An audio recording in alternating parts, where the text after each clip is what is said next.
মোৰ চেনেললৈ সকলোকে স্বাগতম জনাইছো। আজি মই গান্ধী জয়ন্তী উপলক্ষে জাতিৰ পিতা মহাত্মা গান্ধীৰ বিষয়ে অলপমান চমু বক্তব্য লৈ আহিছো। আশা কৰোঁ ভিডিঅ'টো শেষলৈকে চাব আৰু যদি ভিডিঅ'টো চাই ভাল পায় তেনেহলে লাইক আৰু সাবস্ক্ৰাইব কৰি দিব বুলি আশা ৰাখিলো। বেয়া নকবা, বেয়া নাচাবা আৰু বেয়া নুশুনিবা। এয়া আছিল তিনিটা বান্দৰৰ প্ৰতীকী চিত্ৰৰ দ্বাৰা প্ৰতিফলন ঘটোৱা গান্ধীজীৰ বাণী। জাতিৰ পিতাৰূপে অভিহিত মহাত্মা গান্ধীৰ সম্পূৰ্ণ নাম মোহনদাস কৰমচান্দ গান্ধী। মহাত্মা গান্ধীয়ে 1869 চনৰ 2 অক্টোবৰত গুজৰাটৰ পোৰবন্দৰত এটা বৈষ্ণৱ পৰিয়ালত জন্মগ্ৰহণ কৰিছিল। মহাত্মা গান্ধীৰ পিতৃৰ নাম আছিল কৰমচান্দ গান্ধী আৰু মাতৃৰ নাম আছিল পুতলীবাই। মহাত্মা গান্ধীয়ে কলেজীয়া শিক্ষা শেষ হোৱাৰ পিছত লণ্ডনত বেৰিষ্টাৰী পঢ়িছিল। 1891 চনত তেওঁ বেৰিষ্টাৰী পাছ কৰি স্বদেশলৈ উভতি আহি 2 বছৰ মুম্বাইত ওকালতি কৰিছিল। মহাত্মা গান্ধীৰ পত্নীৰ নাম আছিল কস্তুৰবা গান্ধী। তেওঁৰ 4 জন পুত্ৰ সন্তান আছিল। মহাত্মা গান্ধীয়ে 1893 চনত এটা ভাৰতীয় প্ৰতিষ্ঠানৰ হৈ ওকালতি কৰাৰ বাবে দক্ষিণ আফ্ৰিকালৈ গৈছিল। তেওঁ দক্ষিণ আফ্ৰিকাতে ইংৰাজে কৰা বৰ্ণ বৈষম্যৰ বিৰুদ্ধে আন্দোলনৰ নেতৃত্ব দিছিল। দক্ষিণ আফ্ৰিকাতে তেওঁ 1907 চনত সত্যাগ্ৰহ আৰু আইন অমান্য আন্দোলনৰ সূচনা কৰে। শেষত 1914 চনত দক্ষিণ আফ্ৰিকা চৰকাৰে ভাৰত বিদ্বেষী আইন বাতিল কৰিবলৈ বাধ্য হয়।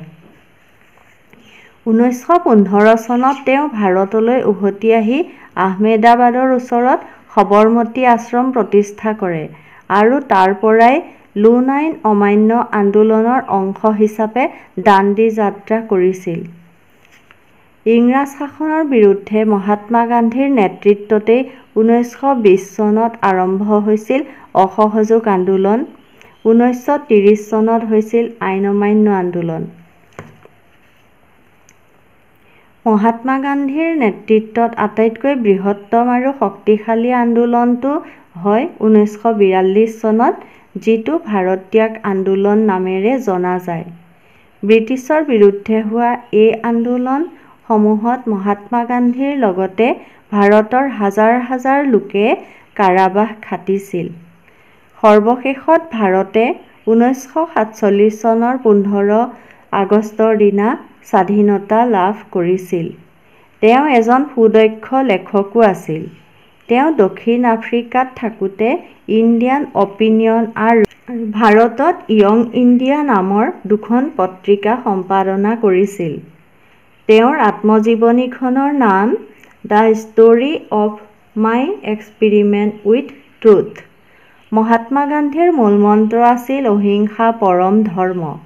এই জনা ব্যক্তিৰ জীৱনৰ আধাৰত কেইবাখনো তথ্যচিত্ৰ আৰু চলচ্চিত্ৰ নিৰ্মাণ হৈছে। তাৰ ভিতৰত এখন প্ৰসিদ্ধ চলচ্চিত্ৰ হ'ল চাৰ্লছ ৰিচাৰ্ড এটেনবৰোৰ গান্ধী। এই চলচ্চিত্ৰখনে অস্কাৰ বঁটা লাভ কৰিছিল। এই জনা মহান ব্যক্তিক 1948 চনৰ 30 জানুৱাৰীত প্ৰাৰ্থনা গৃহলৈ গৈ থাকোঁতে নাথুৰাম গডছে নামৰ এজন যুৱকে গুলীয়ায় আৰু তেওঁ হে ৰাম বুলি মাটিত ঢলি পৰে। কুটীৰ শিল্প আৰু স্বচ্ছতাৰ পোষকতা কৰা মহাত্মা গান্ধীৰ 2 অক্টোবৰৰ জন্মদিনটো গান্ধী জয়ন্তী হিচাপে সমগ্ৰ ভাৰতত পালন কৰা হয়।